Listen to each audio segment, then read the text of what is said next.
দেশের পলিটিক্সের নানা ইস্যু নিয়ে কথা বলতে বলতে একটা গুরুত্বপূর্ণ ইস্যু বাদ পড়ে গেল। সপ্তাহ ২-৩ আগে একটা নিউজ আমাদের সামনে এসছে। বাংলাদেশ সরকার মানে আমাদের অন্তর্বর্তী সরকার চীনের কাছ থেকে ১২টা জে-10সি ফাইটার কেনার আলোচনা করেছেন। ইনফ্যাক্ট এখানে নিউজে যেটা বলা হচ্ছে, চায়না সফরের সময় আমাদের প্রধান উপদেষ্টা শি জিনপিংকে সরাসরি প্রস্তাব দিয়েছেন এবং তিনিও ইতিবাচক মনোভাব দেখিয়েছেন। মানে শি জিনপিংয়ের কথা বলছি। আরও এই খবরে জানা যায় যে কর্মকর্তা পর্যায়ে এই আলোচনা আসলে আরও আগে থেকেই চলছিল। এখন এই সরকারের সময় এই সিদ্ধান্তটা নেয়াকে আমরা কিভাবে দেখব, বা বাংলাদেশ তার সমরাস্ত্র বা সামরিক বাহিনীর আধুনিকায়ন নিয়ে কি করবে সেসব নিয়ে একটু আলাপ করা দরকার। আমি দীর্ঘদিন থেকে একটা কথা বলছি যে বাংলাদেশ সামরিক বাহিনীর আধুনিকায়ন দরকার। মানে বাহিনীর আধুনিকায়ন, মানে তার যুদ্ধের যে অস্ত্র আছে সেটার আধুনিকায়ন, তার মিলিটারি হার্ডওয়্যারের আধুনিকায়ন খুবই জরুরি হয়ে আছে, ওভারডিউ হয়ে আছে বলে আমি মনে করি। শেখ হাসিনার সময় সামরিক বাহিনী যারা সদস্য আছেন, অফিসার্স আছেন, তাদের নানা রকম সুবিধা বাড়িয়েছেন, তাদের নানান সুযোগ সুবিধা দিয়েছেন। এক অর্থে তারা যাতে তার ব্যাপারে কোনো রকম ঝামেলা না করেন ধারণা করা হয়। কিন্তু আমাদের মিলিটারি হার্ডওয়্যারের তেমন কোনো ডেভেলপমেন্ট হয় নাই, এবং এটার একটা বড় কারণও হয়তো ছিল শেখ হাসিনার সময় বাংলাদেশের এসব ক্ষেত্রে কোনো স্ট্র্যাটেজিক ইন্ডিপেন্ডেন্স আদৌ ছিল না। ভারত যা বলতো, ভারতের বাইরে আসলে কিছু করার সুযোগ বাংলাদেশের ছিল না। শেখ হাসিনার পতনের পর বাংলাদেশকে এই জায়গায় পূর্ণ সার্বভৌম হয়ে উঠতে হবে এবং আমাদের সামরিক বাহিনীর আধুনিকায়ন করতে হবে, প্রতিটা ৩ বাহিনীরই আধুনিকায়ন করতে হবে। আমি বেশ আগে একবার বাংলাদেশের এয়ারফোর্স নিয়ে কথা বলেছিলাম যে আমাদের এই একটা জায়গায় অকল্পনীয় রকম দুর্বলতা আছে, অকল্পনীয় রকম। মানে আমাদের ব্যাকবোন, এই যে কিছুদিন আগে ক্র্যাশ করলো চীনের যে F-7 ফাইটার, মানে মিগ-21 এর একটা আপগ্রেডেড ভার্সন আমাদের ব্যাকবোন। কিছু মিগ-29 কেনা হয়েছিল, ওগুলো আদতে তেমন শো অফের বাইরে কিছু না। জানা যায় ওগুলোর অবস্থা ভালো না এবং এগুলোকে প্রয়োজনীয় অস্ত্র দেয়া হয় নাই, মূলত ভারতের অভিযোগের কারণে।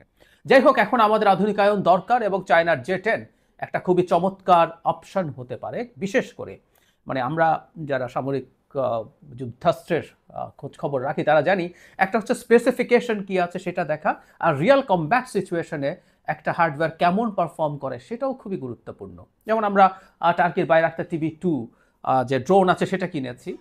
এটা খুবই চমৎকার পারফরমেন্স দেখিয়েছে কমব্যাট সিচুয়েশনে। প্রথম আজারবাইজান এবং আর্মেনিয়ার যে যুদ্ধ সেখানে দেখিয়েছে, তারপর রাশিয়া ইউক্রেন যুদ্ধের সময় ইউক্রেন ব্যবহার করেছে।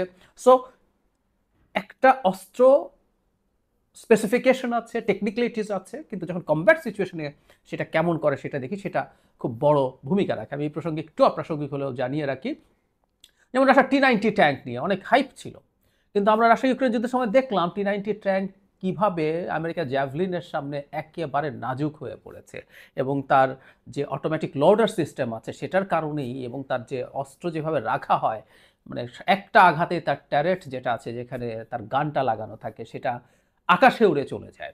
সো এই ভালনারেবিলিটিগুলো রিয়াল কমব্যাট সিচুয়েশনে দেখা গেছে। সেইভাবেই বলবো যে আসলে দিনের শেষে কোনটা কেমন পারফর্ম করবে যুদ্ধক্ষেত্রে দেখা যায়।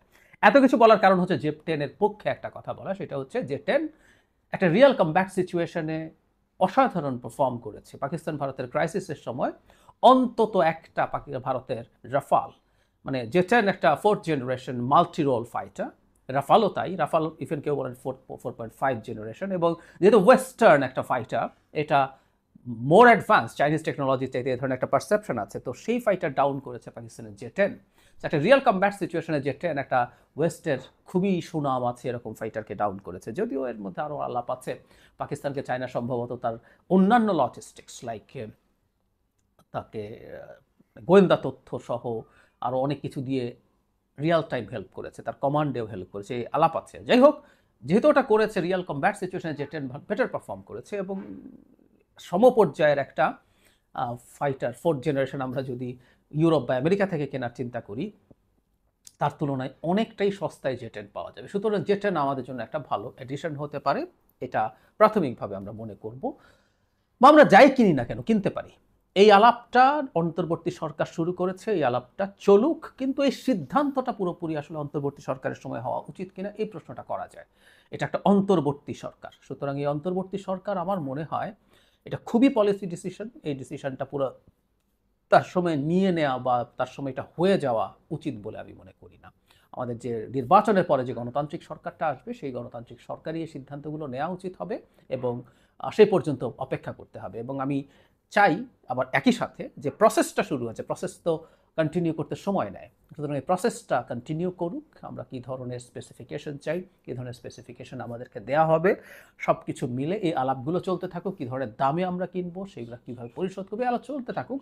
পরে মানে প্রধান সিদ্ধান্ত বা ফাইনাল সিদ্ধান্ত দেশের নির্বাচিত সরকার এসে নেবে, আমরা সেটাই এক্সপেক্ট করি। বটম লাইন হচ্ছে বাংলাদেশ শেখ হাসিনা পরবর্তী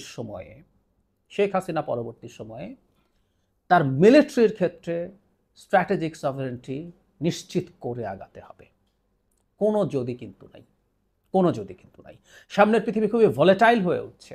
একটা রাষ্ট্রের অন্তর ডেটারেন্ট কিছু পাওয়ার থাকতে হবে। আমি অ্যাগ্রেসিভ কিছু করতে যাচ্ছি না, কিন্তু আমার সাথে লাগতে আসলে আমি সেটা ঠেকানোর ক্ষমতা রাখি অনেক ক্ষেত্রে।